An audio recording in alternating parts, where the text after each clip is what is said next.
Great. Everybody enjoy lunch? Enjoying your day? Awesome. Okay. So here I'm going to talk about tuning G1GC. Has anyone tried to tune it yet? Here. One. How did that work out? Just at the start. Okay, that's good. No one else has tried. Is anyone trying to use G1? Few people. How's that working out? So far, no problem? Yeah. Okay. Well, that's really good, right? Because then you don't need to be here, right? You can go off and work if it's all working, right? And that's basically the message we have here, right? It's like, how do I tune G1GC? Well, I set the max heap size to some appropriate value. And if I don't happen to do that, then of course it's going to be automatically set to be 1/4 physical RAM. And I set the pause time goal, and if I don't set that, then that's 200 milliseconds, the default value. And that's how you tune the G1GC. Any questions? You're all laughing. That's it. That's the presentation. Enjoy your day. Right. So obviously we're all here today because sometimes it's simply not quite that easy, right? So we say, yeah, if only it was that easy, then we'd be okay. Okay, so marketing slide here, so all the techies can turn off for a second. Last year, my CEO said, you realize you tuned about 2,000 JVMs this year? And I said, no, couldn't it be? And it can't be that much. So I went and added up and I realized that he was wrong, right? But he was wrong because I tuned approximately 3,000 JVMs for trying to move them to G1. For what reason, I don't know. I have no idea why, but that's where it is. And we sort of do this under the brand of JClarity, where we're building what I call the next generation of performance diagnostic tooling or diagnostic engines, and trying to bring predictability into the diagnostic process. And of course, I've co-founded JCrete. If you don't know, this is the hottest unconference on the planet. Yes. Has anyone ever? We have one person who's attended here. Yes. Okay. Yeah, you did test, right? It was hot. Very hot. Yes. And some other stuff and everything like that. So you can Google if you want that one. So as I'm talking to you today, actually this is a new thing I just wanted to start talking about. I've been talking about it implicitly for a number of years now. I think I should make it explicit. A lot of the things I do is I just simply build models. And why do I build models? Well, because models help me ignore the complexities of real things, so that I can have a better understanding of how they work, right? And it really helps in a lot of other places too. And in the case of garbage collection, it helps in the sense that it helps you develop a cost model, so you can see what's going on. So if things aren't working right, you can say, okay, well, why? Now I have this model and I can sort of pump the information into the model and hopefully it'll provide me some answers as long as I'm not dealing with the complexities. So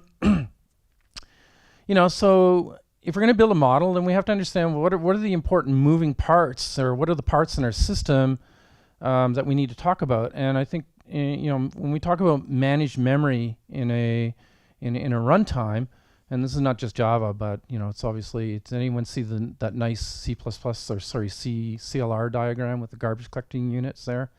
It applies to those guys also, right? And you can see there was, like in that chart, it's surely cleared there was a hotspot. Sorry, the JIT was hot for changes, and the garbage collector was hot for changes, and for me that wasn't a surprise because there's an intricate coupling between these things, because there's more than one moving part here. It's not just collecting memory. We also have to consider that we're consuming memory.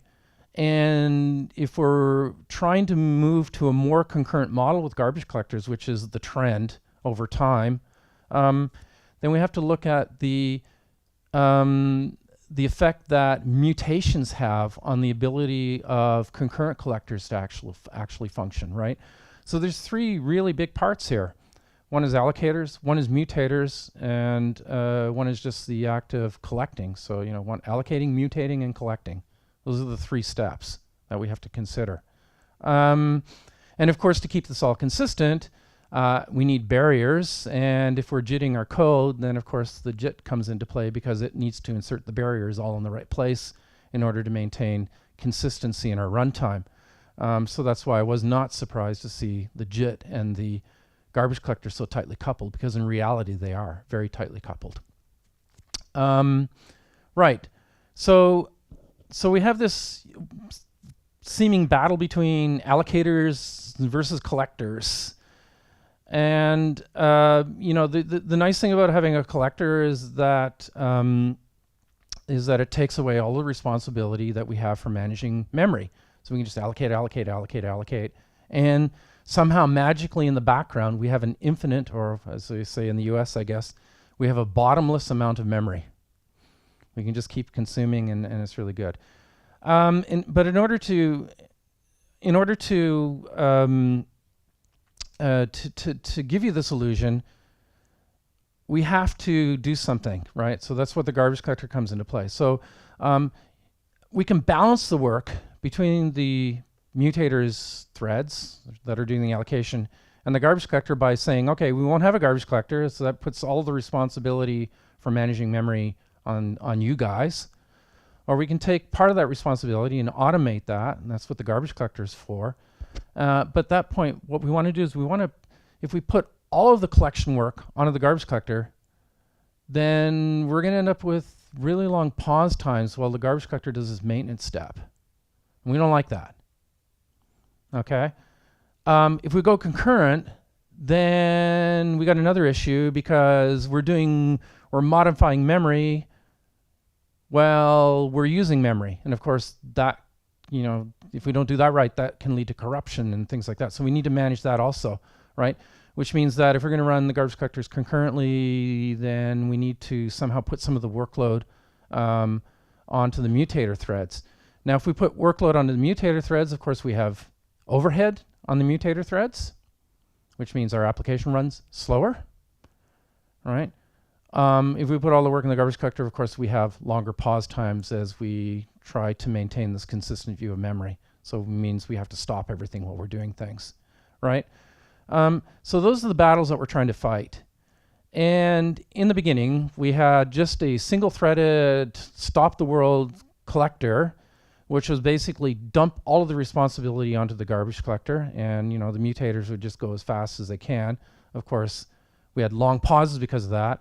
And they said, okay, well, we can shorten that up by parallelizing things, right? That worked for a while. And then we said, okay, so we can start running partially concurrent. And of course, you know, that worked for a while. And then we're saying, okay, well, we need to actually do more to actually try to get more concurrency and try to get, you know, basically more throughput with smaller pause times. So one of the schemes I came up with was G1. Of course, now we're very shortly going to be looking at Shenandoah and Z-GC as being possible replacements for G1 in the future. As I said, you know, the battle on the pause time is continuing, and as it continues, basically we're trying to get these things to be more and more concurrent, but the cost is our allocations, basically our application throughput, our mutations, allocations, and accesses are going to be slightly slower, so it's going to cause us some drag on that end.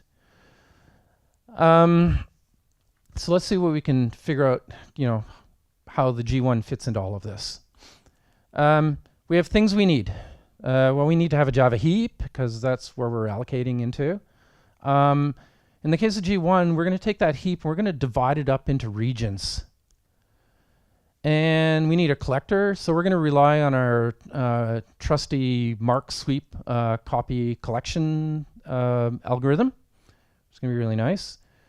And we're still going to use this idea of generation. So one of the things we used to speed up collectors in the old world was we said, okay, we're going to use this thing known as the weak generational hypothesis. The weak generational hypothesis says data doesn't stay live for a very long period of time. As a matter of fact, most of the data you allocate is no longer useful to the application before it can leave the CPU, right? It's dead. So we can create a nursery, do our allocations there, and we use some sort of copying collector now, and we use a copy collector. We're going to copy the live stuff out to some other place. So that gives you the idea that we have a nursery and we have some other place for copying. And if you think of this as a cost model, so let's go back to cost models and everything like that. So we tend to think of garbage collectors as we're collecting all of the unused memory. Now we've just flipped that over with this particular idea of using generations and copying, because now instead of our cost model being dominated by the amount of memory we have to collect, it's not going to be dominated by the amount of live data that we have. Okay? So in this model, live data is bad. Dead data is good. So as a developer, how can you use that to your advantage? Well, think of it this way, right? If I have globally scoped variables, how long are they going to live? If I have locally scoped variables, how long are they going to live? Right. So what am I going to prefer? Local scoped variables. Yeah? So if you follow that particular idiom, which we know is one of these things that says it leads to other benefits, because how much of a concurrency issue, in terms of concurrency bugs issues, do you have with locally scoped variables? Pretty much none. Close to none, if not none. How about with statically globally scoped variables? A lot, right? So you get into this idea that the garbage collector is still there. It's going to support good coding practices. If you follow good coding practices, all of this stuff is just going to magically work for you. If you don't, then of course you end up with a whole host of problems, garbage collection being one of them. Okay. So we have some generational things creeping into this whole notion here. And we have some supporting data structures that we need. We need this thing called a collection set. We'll call it a C set. We need these things called remembered sets, or R sets. We have this thing called an R set refinement queue that we're actually going to use, right? And then once we deal with sorting out what all of those are for, then we can look at possibly how we can get some data out of this thing to tune it. Okay, so we're going to allocate this large heap space in one, or reserve a single contiguous chunk of memory. A JVM startup, and we're going to divide it into approximately 2048 regions. So we'll take your max heap size and we'll do some math on it, and then we'll select a region size which is appropriate to give us approximately that number of regions. So it could be 1, 2, 4, 8, 16 or 32 megabyte region size. Okay? So we're going to end up with something that looks like this. We're going to put all of these regions into a free list. And then this wonderful thing, technology called ergonomics, is going to come along and is going to say, okay, so many of these regions, we're going to say that's our nursery. Okay? Now your application starts. And what does it do? It starts, well, okay, I need to allocate something. So I say new foo. And then what I'm going to do is I'm going to grab a region from the free region list. And then I'm going to start allocating into this as I normally would. So I'm just going to go foo, foo, foo, foo, right? So label it as Eden, start allocating all my objects in it. When I fill up that region, or I hit a waste percentage, then what I'm going to do is I'm going to grab another region, I'm going to refill it, grab, fill, grab, fill, grab, fill. When I hit my allocated number of regions, then I'm going to start what's known as a young generational collection.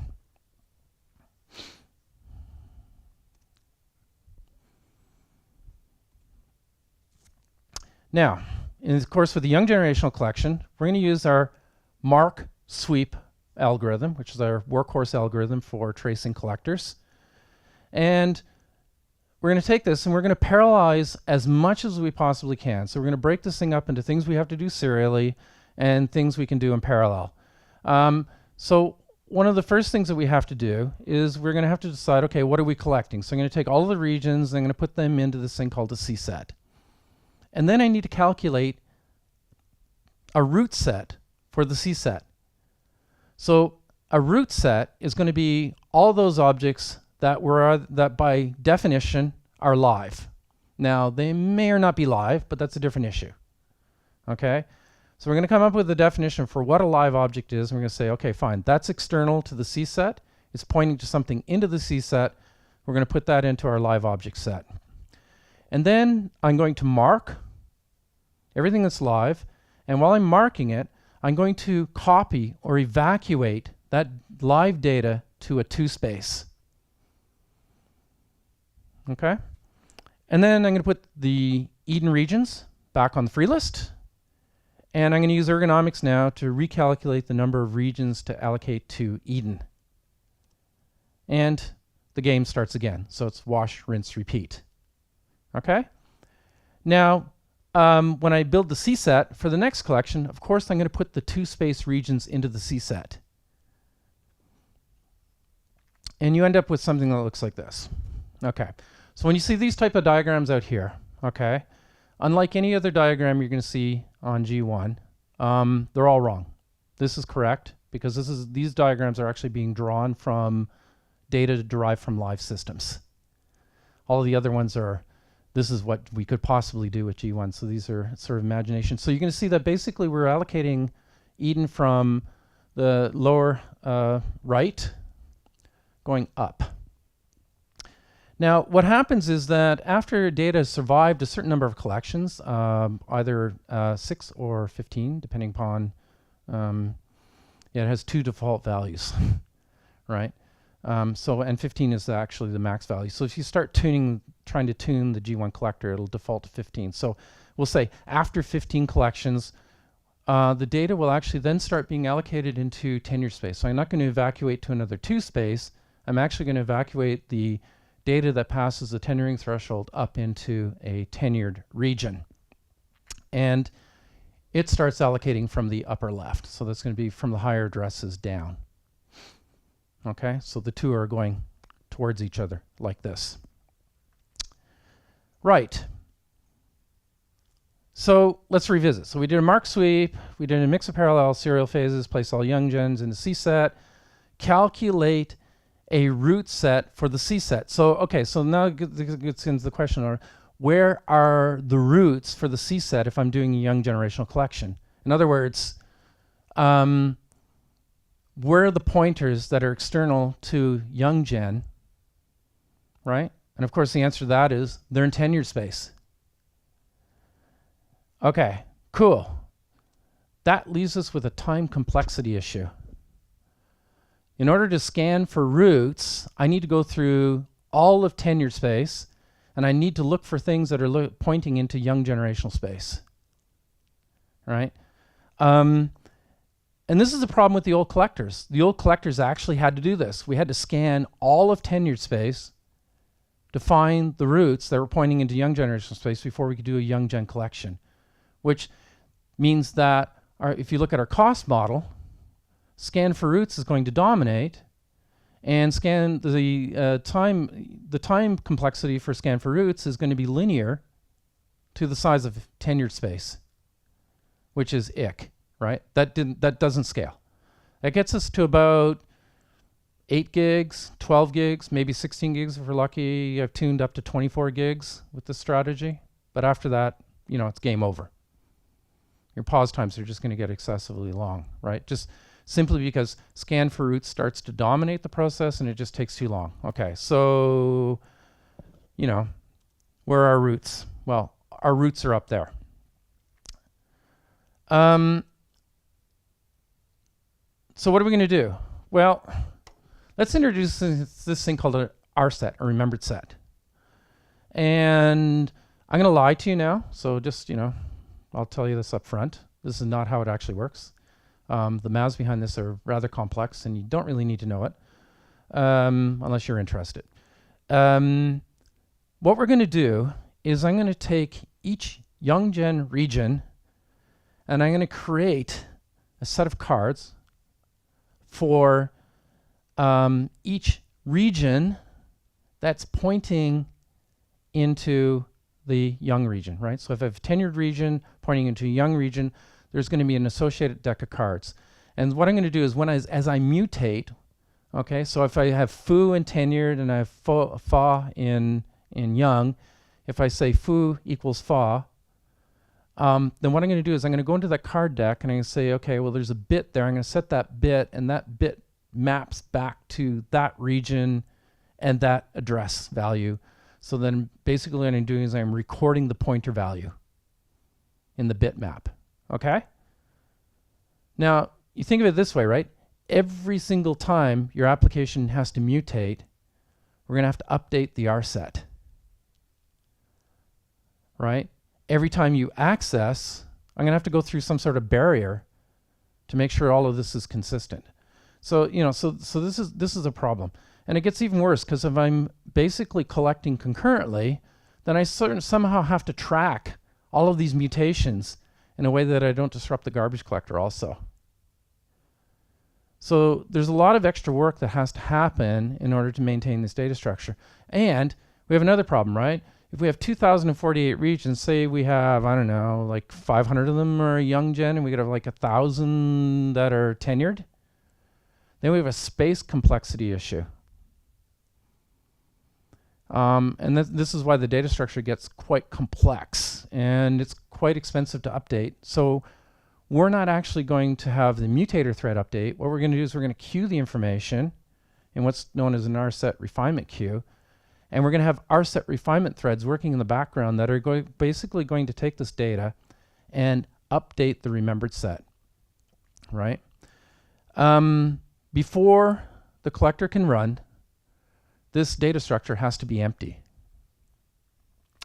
So they designed it to be zonal. And what they're saying is that I can take the pause time goal. Remember the pause time goal? Yeah, more or less. Yeah. Well, it's 200 milliseconds, right? So basically what I'm going to say is like, okay, well, I know how long it takes me to update. So what I'm going to do is I'm going to try to make the white zone be equivalent to about 10% of the pause time goal. So it's 200 milliseconds. That means I can spend up to 20 milliseconds, draining this queue as part of the collection phases. After that, I'm going to start the remembered set, the RSet refinement threads. And by the time I get down into the red zone, I'm going to say, okay, you're just mutating too fast. What I'm going to do is I'm going to start capturing the allocation threads. I'm going to slow down your application threads by having them participate in the RSet refinement step. Okay, cool. So that covers sort of like the young generational space. So we're going to do a mark copy, or a mark evacuation is what I like to call it, right? And so eventually we're going to, so eventually all of this data is going to end up in tenured, the live data. And eventually tenured is going to get bigger and bigger and bigger and bigger. And when it hits this thing known as an IHOP, which is an initiating heap occupancy percent, if I'm in the US, then I can basically say not the pancake house, if you know what that is. But when you hit the IHOP, and that's about 45% of total heap, then what's going to happen is that I'm going to trigger a concurrent mark of tenured space. There is no sweep, only a mark. Okay? And we're going to try to do as much of this work concurrently as we possibly can. So here's the number of the phases here. I'll just leave them for reading for later. But you can see the red ones are stop the world. The green ones are concurrent. And what I'm going to do is I'm going to mark all of the live data, and in the process I'm going to calculate what's known as a occupancy liveliness factor. Okay? Now, when I build a C-set, when this concurrent mark is finished, I'm going to take all of the young generational regions, and I'm going to take some of the tenured regions and put them into the C-set. So when the young generational collector does the copying out, it's going to copy out the data out of the tenured regions and put them into new tenured regions. Now, how do we size the C-set? Well, since we know the occupancy percent, we know we can have a rough estimate of how long it's going to take us to evacuate or complete the collection process of each of these regions. We can just select enough of them that are actually going to pad out our time goal. So, here's the number of regions. They have different levels of liveliness. So we'll just sort. You see the two on the left here are empty. They can go back on the free list immediately. On the right, we have things that are really full. So those are going to be expensive because in this scheme, the cost model is, right? It's copy cost. So full is expensive, empty is cheap, obviously, if we're looking at copy cost. If we're looking at the traditional sense of we're collecting garbage, then of course empty would be expensive and full would be cheap. But that's not the case with copying, okay? Which means that we have a number of regions here that are eligible collection. We're going to use this G1 mixed GC live threshold percent flag to set that. Default value right now is currently 85%, which means that anything is more than 85% full, we're just not going to consider it for inclusion in the C-set. Okay, so here's the regions that are eligible. Now, what I'm going to try to do is I'm going to try to complete all of this work within 8 mixed collections. So I'm going to have a young generational collection with an initial mark that's going to trigger the concurrent mark cycle. When the concurrent mark cycle finishes, the next young generational collection is going to be known as a mixed collection. And the mixed collection is going to take a chunk of these regions. And I'm going to have a maximum this is configurable also, but I'm going to have a maximum of 8 different chunks or 8 different mixed collections happening consecutively. Okay, and we can set that. Now, often what you see is that it can do more work, so it's just going to do more work, which means you get fewer mixed collections. I don't really like that because you get a poor work balance in that case. And if it looks at it and says, I'm not going to recover much more memory by collecting more of these regions, then I'm just not going to bother. I'm just going to stop. So there's a waste percentage there. When it hits that percentage, then we're basically finished. So at the end of the day, that's basically how it works. There's really only one more topic to talk about, and that is if we have a 1 meg region, what happens if we allocate an object that's 2 megs in size? Right? That could be a buffer overrun, but of course we've taken care of that, and we're going to call that a humongous allocation. Okay, so here's a nice schematic that shows you pretty much what a humongous allocation looks like. So we have anything bigger than half a region size, and we're going to consider that to be a humongous allocation. So if you look at the coral bits in there, there's 2, 3 coral bits in the middle that are just floating on their own. That's a humongous region start. So that's something that is, if this is a 1 meg region, that's bigger than half a meg, less than 1 meg in allocation size, right? If it's bigger than the size of the region, then I'm going to need humongous region continuations. And so you can see at the top, there is a coral, meaning that's our start. And the rest of the red ones following the coral, that's going to be a continuation. So that's going to be a single allocation, humongous allocation. Obviously, to get the humongous allocation in memory, we need that many contiguous regions. And traditionally, this has been a problem with humongous allocations, is having enough contiguous regions to actually make the whole thing functional, make it work, right? If you don't have enough contiguous regions, you're going to have to force a collection. Traditionally, in previous versions of G1, this has been a full GC. And a full GC is something you definitely want to avoid here. It's very expensive. They're parallelizing it. I think the parallel version is being released as 10 is being released. But even so, that's really not really going to be all that helpful. Much better to avoid the full GCs. So you might ask, okay, so this is where we can actually start doing some analysis. You can look at it. So anybody have any idea what the top humongous allocations might be? Take a guess. Wild guess. Sorry? String literals? Yes, could be. More generically, that would be a... No, metaspace is something different. We're not talking about metaspace today. Byte array, cache. It's a cache in general, something like that. Yeah, string table would be a cache, a form of a cache, right? Byte array could be a form of a cache, right? Okay, so this is one of these things, like a hibernate cache or whatever like that. You create it at the beginning of the application, it stays there in memory, it's stable, it lives, it's fine, right? Okay. What about the things at the bottom down here? Anybody have any idea what they might be? This might be a little harder to guess, but... Sorry? Could be temporary buffers.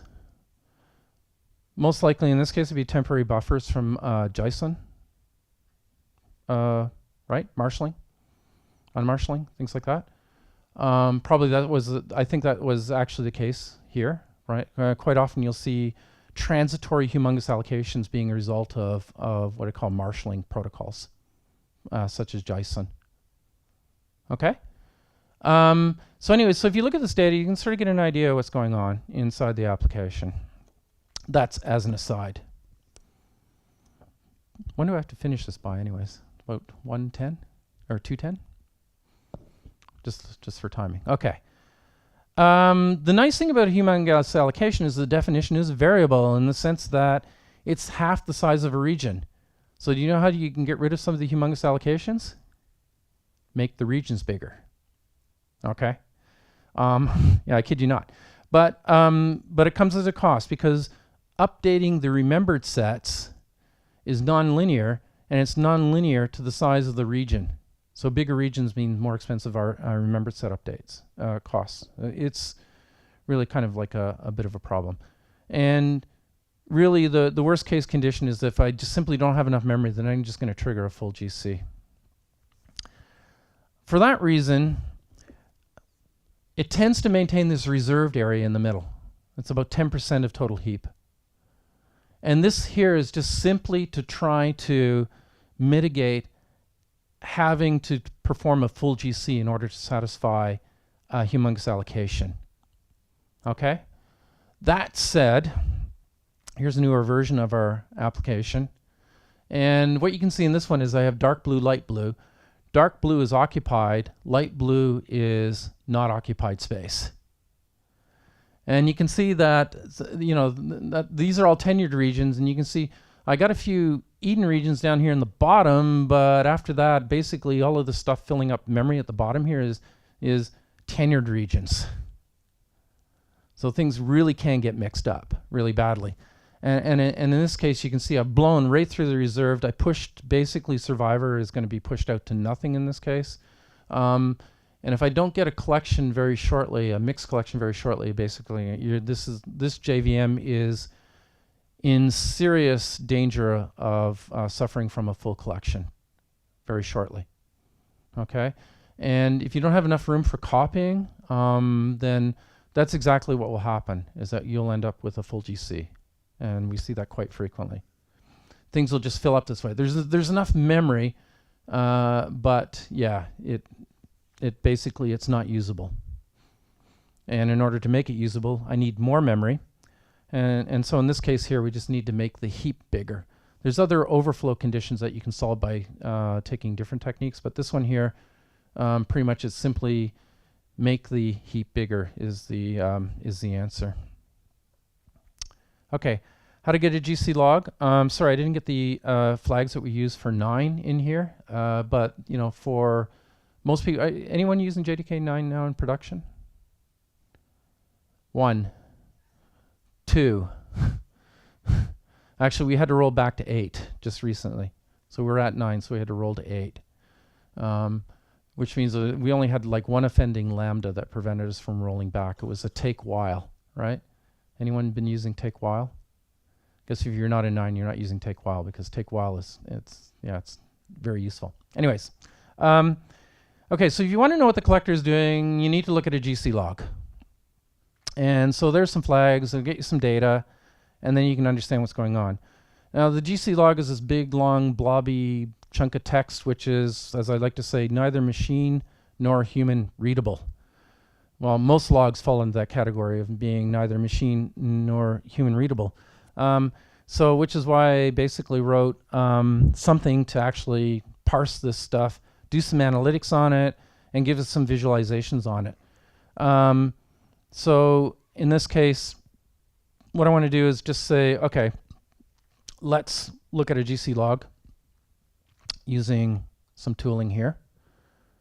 Lovely. I guess I'll just push this over here because I don't know where any of my things went to. Okay. So here's a GC log that I preloaded. It's from one of our client environments. And you can see we have a number of analytics to make sure, first off, we're getting enough information. Here we're looking for perm space or metaspace triggered collections. In this case, I don't know why we have perm space showing up. I guess it determined it was a log from 7.0, which it shouldn't have been. Oh yeah, in this case it would be. Okay.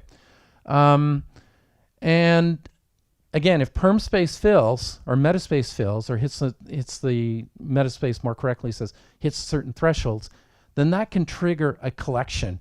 And that's something that people often miss. So for the things that people miss or things that people are not as well known, what we're going to do is we're going to throw an analytic up there and basically say, hey, did you realize? And there's a number of other different analytics we have up there that give us proxy measures for things. So we'll pick out, are there calls to system GCs as an example? Oh, here's what's going on with our mixed collections.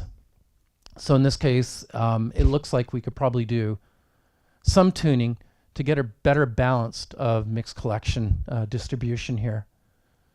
We also look at CPU times.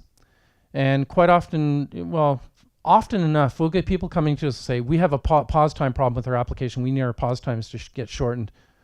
And what we'll do is we'll look at these statistics and we'll say, it's not the garbage collector that's the problem. It's your environment or it's something else going on, right? So I can tune your garbage collector for you. It's not going to help you in this case, right? So we'll certainly do it. If you want me to tune your garbage collector, give me a call. I'm quite happy to. But I'm certainly going to tell you if it's going to help or not.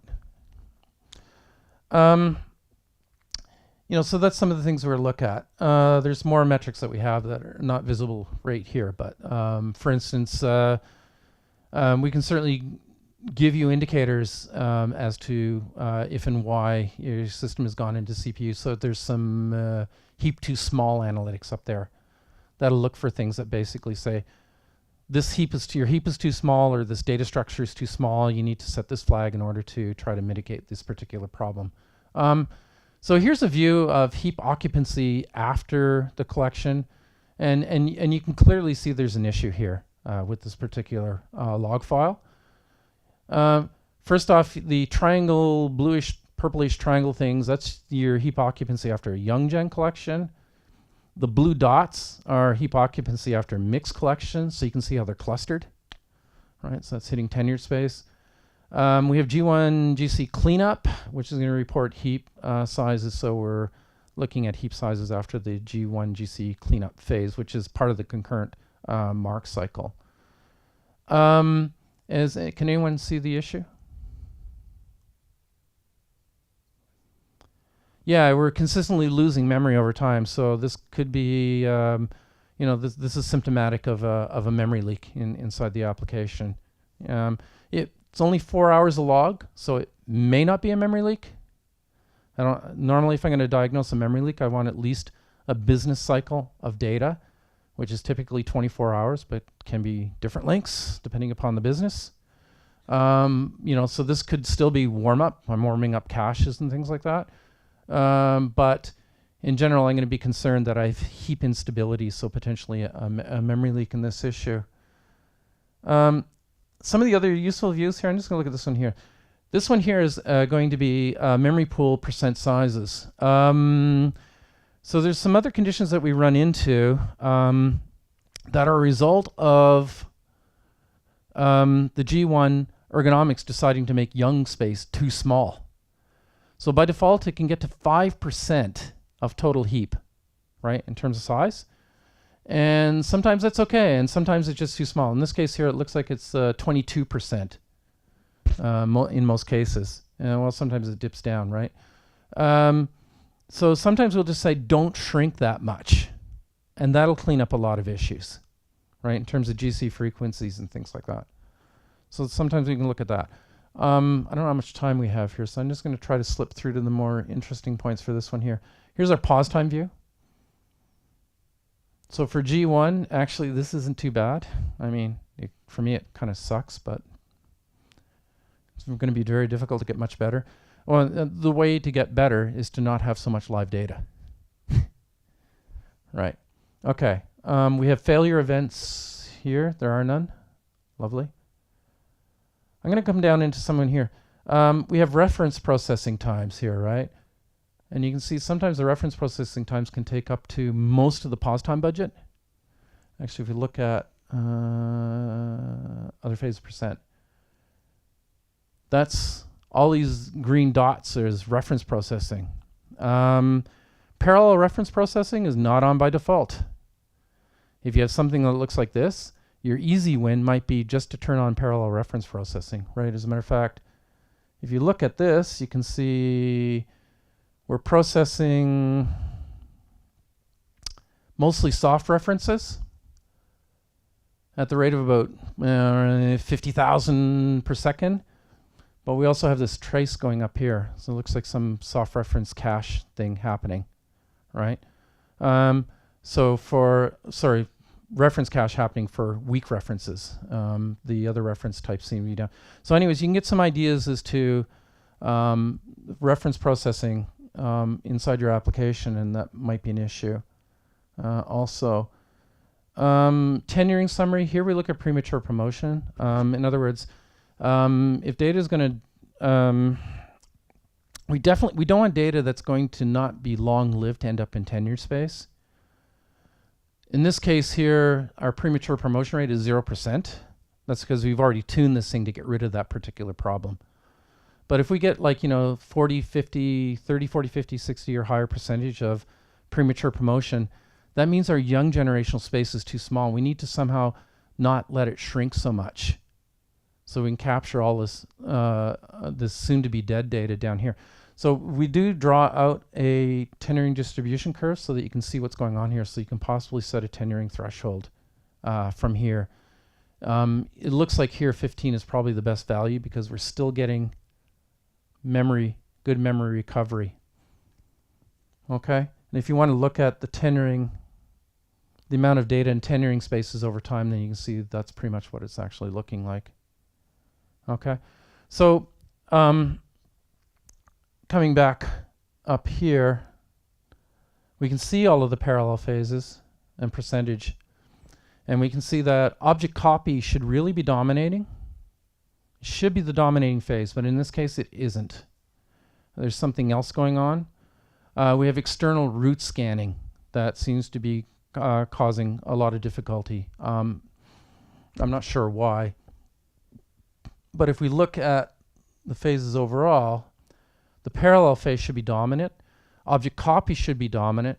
We don't have that type of dominance, mostly because of the reference processing. And that could be partly due to the external reference scanning that's happening.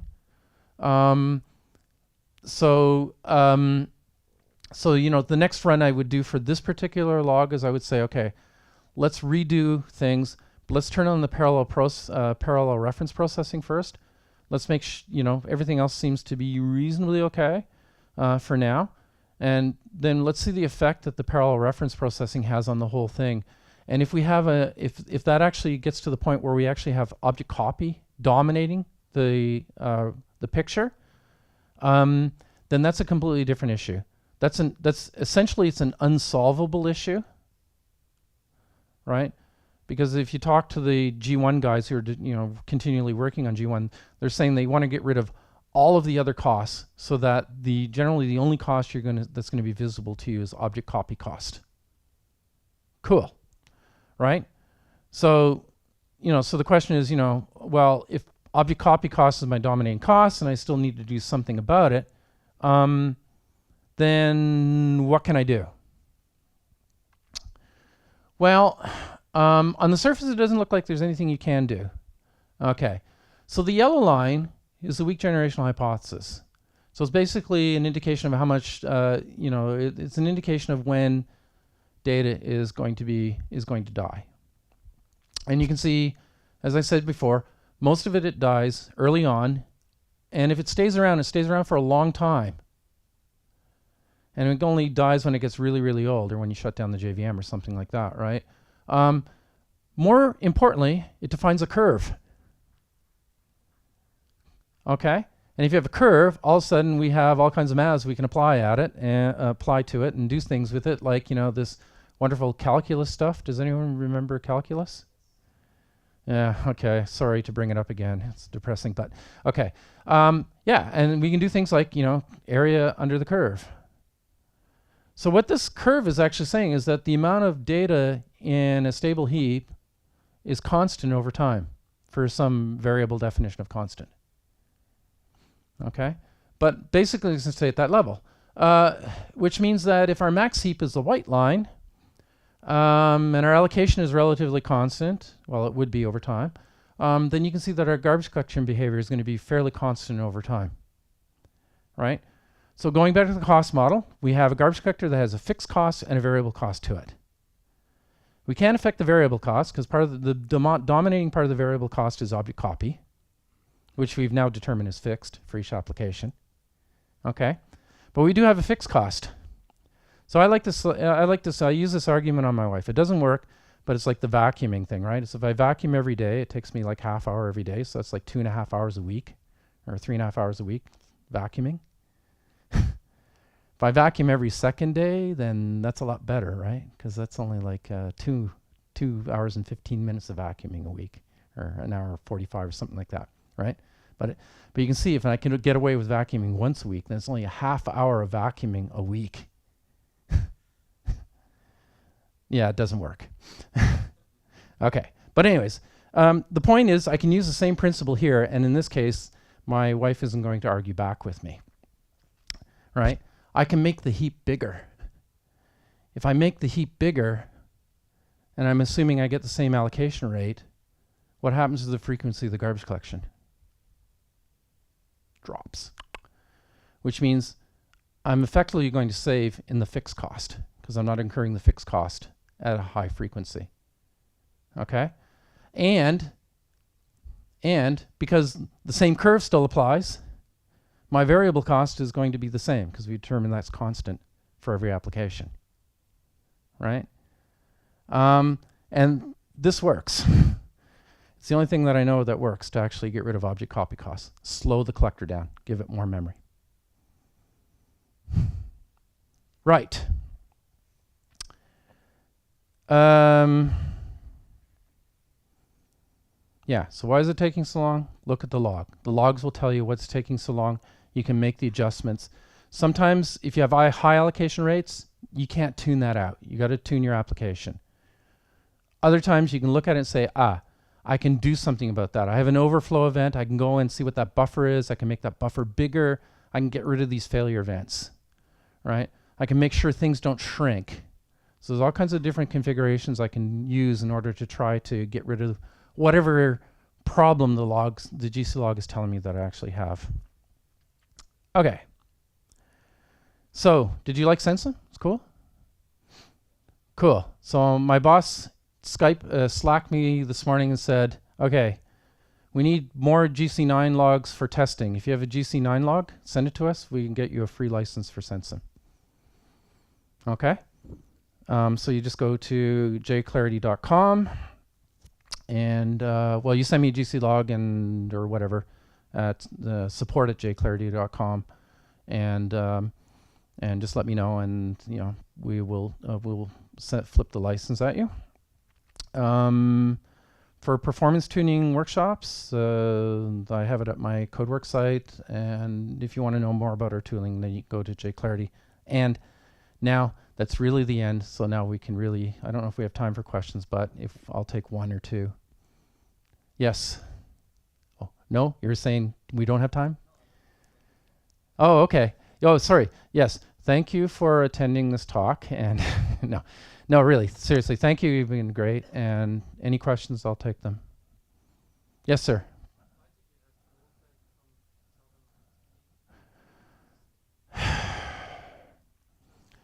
We had a customer that needed us to be in Java 8. And it was just easier for us to roll everything back than just to do a one-off for him. So since they were giving us enough money to do it, we said, okay, we'll just roll back, right? But it means that we can go to, we compile with Java 8, Java 9, we'll compile with 10. So it's like, you know, not a big deal. Interesting question. Yeah, it's money. We're not immune to that effect, unfortunately. Okay. Any other questions? Yes, sir.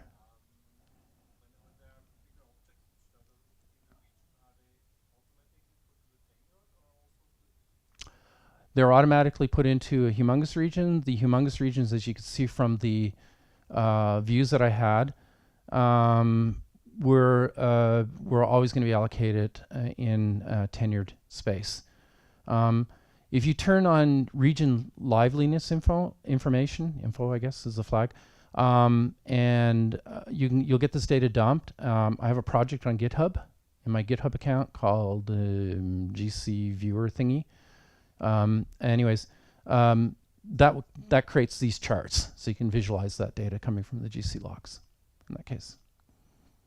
Any other questions? Yes?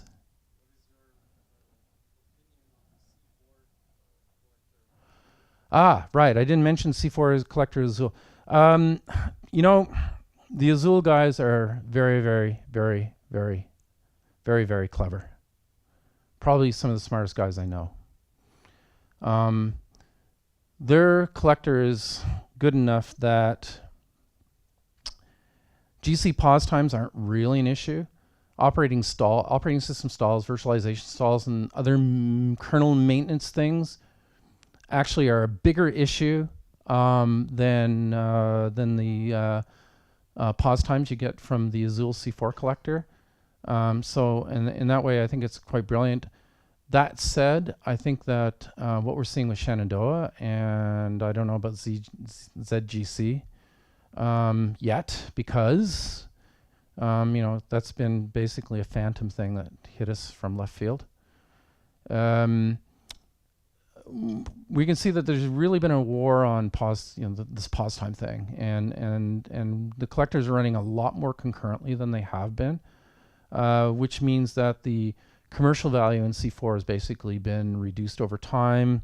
And like I said, the Azul guys are very, very, very, very clever. They planned for this a number of years ago, which means that they've been investing in JIT technologies and just in, you know, ahead of time and just-in-time compilation techniques and compilation preservation techniques and things like that that are actually, again, giving them really, really good value for going, if you want to go towards a really high-quality commercial JVM. It's certainly the way to go. C4 was the argument yesterday. I think within 2 to 3 years, C4 won't be the reason, but there will be plenty of other reasons to go in that direction. Yeah, but I think I'm guessing we're about 2-3 years off of Shenandoah being able to be used in production. I have no idea about ZGC.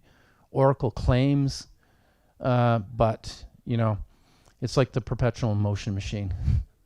Only the inventor is doing it. Okay. Yes.